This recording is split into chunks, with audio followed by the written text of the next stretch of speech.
Assalamualaikum warahmatullahi wabarakatuh. Perkenalkan, nama saya Mahmud Khairul Umam Kurniawan. Saya mahasiswa PJJ Informatika S1. Pada kesempatan kali ini saya akan menjelaskan dari jawaban ujian akhir semester mata kuliah Sistem Operasi. Nah, jadi yang pertama adalah menjawab tentang sistem operasi ya. Sistem operasi itu adalah perangkat lunak yang berfungsi sebagai interface atau antarmuka antara perangkat keras, hardware, dan pengguna ya. Jadi ia mengelola resource hardware ya dari komputer dan menyediakan layanan untuk aplikasi komputer. Nah, fungsi utama dari sistem operasi sendiri yang pertama adalah pengelolaan memori, yang kedua adalah pengelolaan proses, yang ketiga pengelolaan perangkat keras dan input output, lalu yang keempat adalah kontrol akses ke file ya. Nah, karakteristik sistem operasi sendiri ada dua, ada open source dan closed source ya. Open source ini kodenya tersedia secara terbuka, bebas untuk dilihat dan dimodifikasi dan didistribusikan oleh siapa aja. Nah, jadi biasanya ini gratis dan didukung oleh komunitas developernya. Contohnya adalah Linux, Android. Lalu memungkinkan penyesuaian tinggi ya, jadi bisa disesuaikan fleksibel berdasarkan kebutuhan pengguna. Lalu yang kedua adalah closed source, jadi ini tidak tersedia untuk publik, hanya developer dan pemilik hak cipta yang dapat mengakses dan memodifikasi. Nah, biasanya dijual sebagai produk komersil dan dilisensikan dengan biaya. Contohnya adalah Windows dan macOS.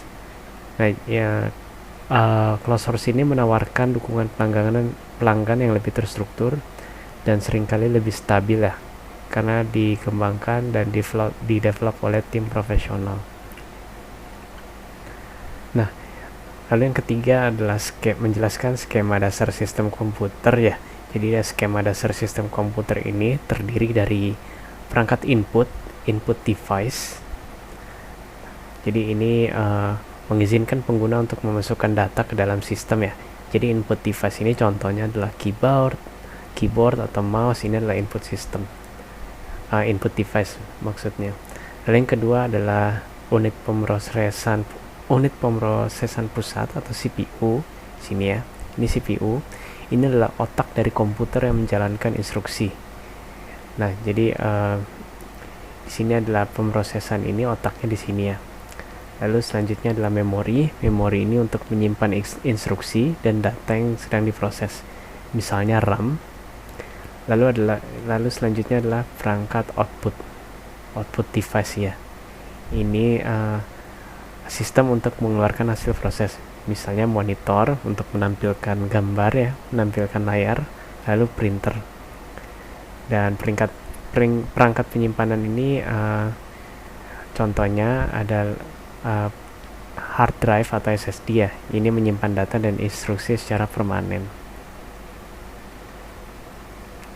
Nah, lalu yang keempat ini menjelaskan tentang perangkat input, proses, output, dan memori. Jadi perangkat input ya, seperti yang dijelaskan tadi, ini alat yang digunakan untuk memasukkan data ke dalam komputer seperti keyboard, mouse, dan scanner. Lalu yang kedua ada proses. Nah, CPU itu merupakan komponen utama dalam proses pengolahan data. Jadi dia bertugas menjalankan instruksi program dan memproses data. Lalu selanjutnya ada output. Jadi perangkat yang digunakan untuk menampilkan hasil proses kepada pengguna seperti monitor dan printer. Lalu selanjutnya ada memori. Ini digunakan untuk menyimpan sementara data atau instruksi yang sedang diolah oleh CPU. Nah, RAM ini adalah contoh memori utamanya sementara yang digunakan untuk penyimpanan memori yang digunakan untuk CPU. Nah, sedangkan hard drive atau SSD adalah contoh perangkat penyimpanan yang bersifat permanen.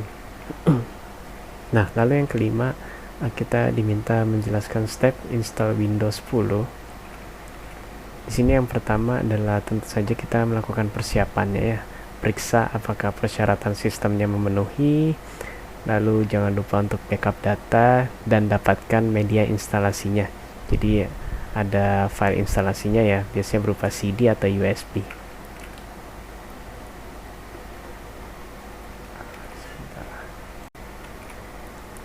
Ya, jadi selanjutnya buat media instalasi. Jadi jika menggunakan USB, maka bisa download dari website Windows 10-nya langsung, lalu pilih media type-nya itu USB flash drive ya. Di sini ada syarat minimalnya, minimal 8 GB dan harus kosong. Nah, lalu selanjutnya kita masuk ke pengaturan BIOS atau UEFI ya. Nah, di sini untuk masuk ke pengaturan BIOS atau UEFI ini dengan menekan tombol khusus ya selama boot ya. Misalnya F2, delete atau escape, tergantung pada pabrikan komputernya.